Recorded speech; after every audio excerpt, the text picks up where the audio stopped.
Good boss of YouTube, 6-Foot Hacks here. Got for you guys today a post-narrated Wi-Fi battle. Let me know if you guys would like to see more of these post-narrated battles, or would you like to see them live.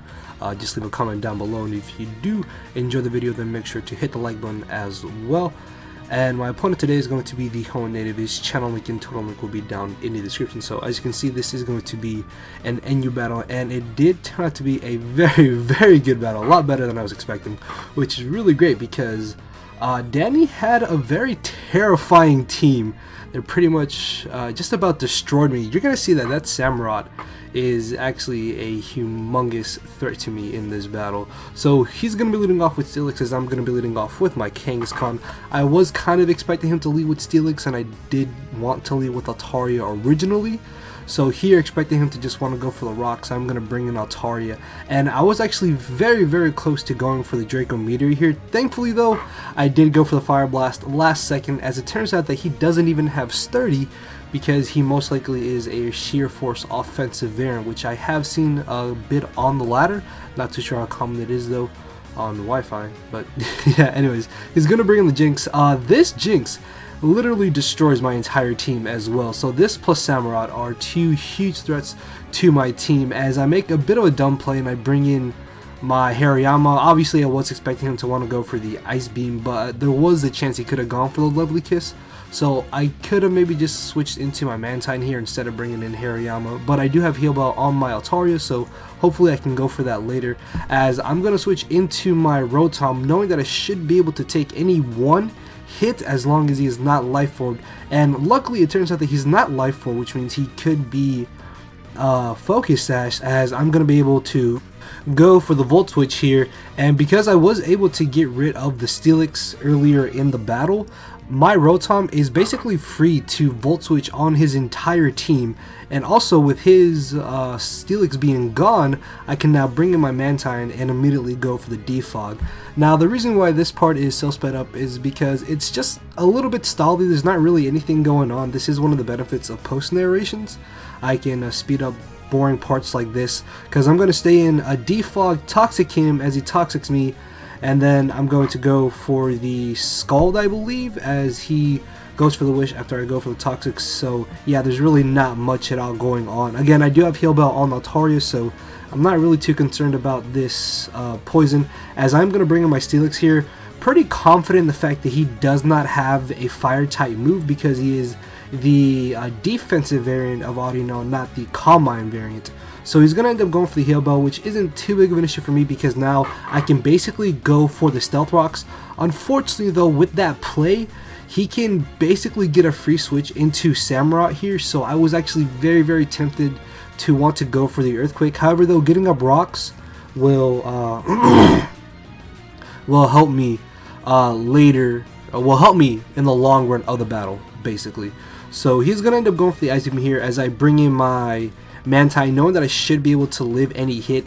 And thank Arceus that he is not a Swords Dance Samurott, because if he was SD Samurott, he probably could have just swept my entire team right here, because +4 Mega Horn would severely hurt me, and unless I was able to burn him and prevent him from heal belling with Audino, then he probably could have set up an SD after passing off a Wish later in the game and swept me. So because he's special, he's not as huge of a threat, but he's still terrifying to deal with. As I bring in my Hariyama, he's actually going to switch into a Swallow, which I found odd. Now, because he didn't get a Toxic Orb or Flame Orb, I'm thinking, okay, he's Choice Specs, this is perfect, I can stay in and click Close Combat.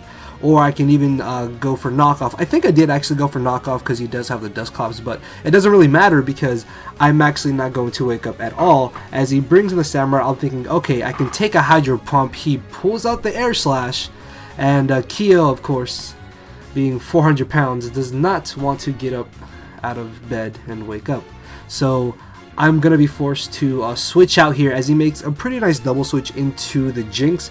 Now, Jinx don't typically carry Focus Blast, so even though he did make the good offensive play by doubling into Jinx, predicting me to bring in Steelix, it's not really going to benefit him any, because I can live any one hit because I do have Sturdy. and Earthquake and Heavy Slam are both going to be able to knock out the Jinx at the amount of HP that it is at. So I take the Frost Breath, which always crits, so yeah, not upset about that, as Earthquake will be able to finish him off. And now we can get a free switch back into this terrifying scary mon that just destroys my entire team. So I do believe I just sack off my Hariyama here, because at this point it doesn't matter if I wake up. My only priority is Bullet Punch. Otherwise I would have been able to wake up this turn. Most likely odds were in my favor, and I could have got off a little bit of chip damage with Fake Out. I could have gone for Bullet Punch, but honestly that extra 2-3% is not going to play a role whatsoever in this match, as I can get a free switch back into my Rotom and pretty much freely go for the Volt Switch. I was very close to going for the Shadow Ball, but ultimately Volt Switching is definitely my better play, because the way that I want to deal with this Dusclops is to be able to Toxic it with my Steelix, and even if he does Will-O-Wisp, I can then just bring in Altaria in on this Dusclops and just Heal Bell off the burn and the Toxic on my Mantine, as he is going to actually end up pulling a more aggressive play, and he's going to go for the Nightshade, as I do manage to hit the Toxic. I was a little bit weird because I thought I was going to miss Toxic. Luckily I didn't though. So Nightshade is going to do 50 points of damage, because the damage of Nightshade is dependent on what level your Pokemon is. So he will be able to 3-hit KO me here if I do decide to stay in. But because he didn't go for the Will-O-Wisp, I now don't have to be worried about it, because I can go ahead and get a free switch into my Altaria and just start hitting it with Draco Meteors, or just kind of weaken it with Fire Blast, hoping that even if he does have Pain Split, sorry, I will be able to beat him 1-on-1, but hoping that he doesn't have Rest, because that would actually be really bad for me, because he'd be brought back up to full HP, and then Audino could just Heal Bell off the Rest, as he pulls out the Curse, which I was really not expecting at all. And I make a bit of a dumb play, and I go for the Draco Meteor. I was scared that Fire Blast was gonna miss, and I thought that he would just bring in Audino after I knocked out Dusclops anyways. But what I didn't take into account was that he can just get a free switch back into Samurott. However though, even though I am at -2, I can still do a solid 40-50% to this Samurott. However though, as you saw there, I do miss the Draco Meteor. He's able to knock me out with the Ice Beam. Now because I did outspeed him, I know that he's not timid, so he's most likely modest, which means he is a modest choice spec Samurott, which is why he's just destroying my team right now. So I'm gonna bring in my Rotom here, and again it's just free liberty to go for the Volt Switch. There's no reason for me to Shadow Ball or go for Trick or Will-O-Wisp.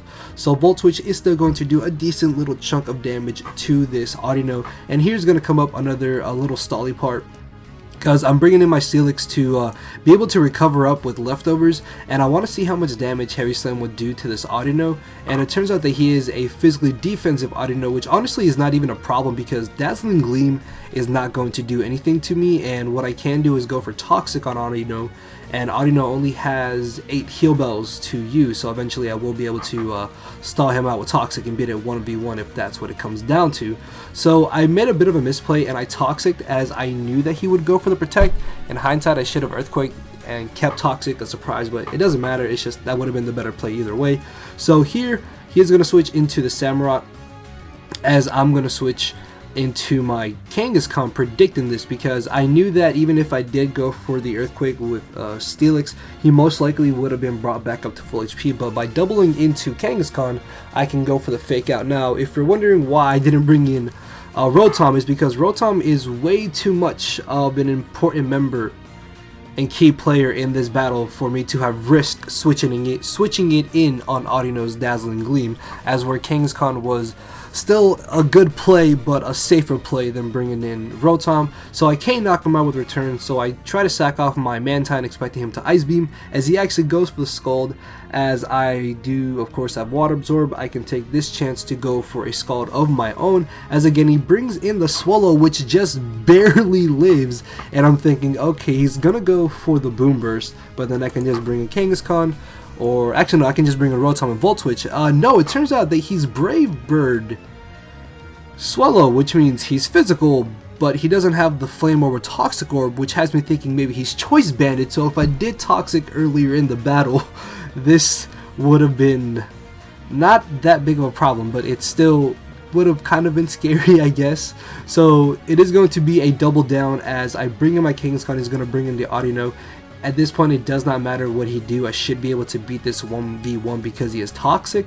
And even if I don't beat him 1v1, Steelix can beat him 1v1. So he's going to protect on my Fake Out, which, I mean, it doesn't really matter. I still get off the 6%. And Return actually does not knock out Max Defense, Max HP Audino at the amount of HP that he is at. I do know I have to put double edge on this, but this is an old set. And again, that crit is not game changing in the slightest. It's really not. But it did matter in the fact that I was able to knock out the Audino and keep my Kangaskhan around for later in the game. As he brings in his last Mon, which is Samurott, he's going to knock out my Steelix, and I can bring in Rotom. If I don't knock him out with the first Volt Switch, I will definitely knock him out with the second one. And this is where me getting rid of rocks earlier in the game really came in handy, because Rotom at like 3 or 4% throughout the remainder of the battle just came in and made me be able to gain momentum and put the match in my favor, and eventually pull out the victory. So yeah guys, it's been a while since I've done this. Sorry if I sounded a little bit nervous, but let me know if you guys would like to see more post comms, or if you would like to do live, if you would like to see lives. Yeah, anyways, I mean, I'm fine with doing both, but yeah, let me know. Also, make sure to leave a like, and with that being said guys, I will be seeing you all soon. So later everybody, thank you all for watching.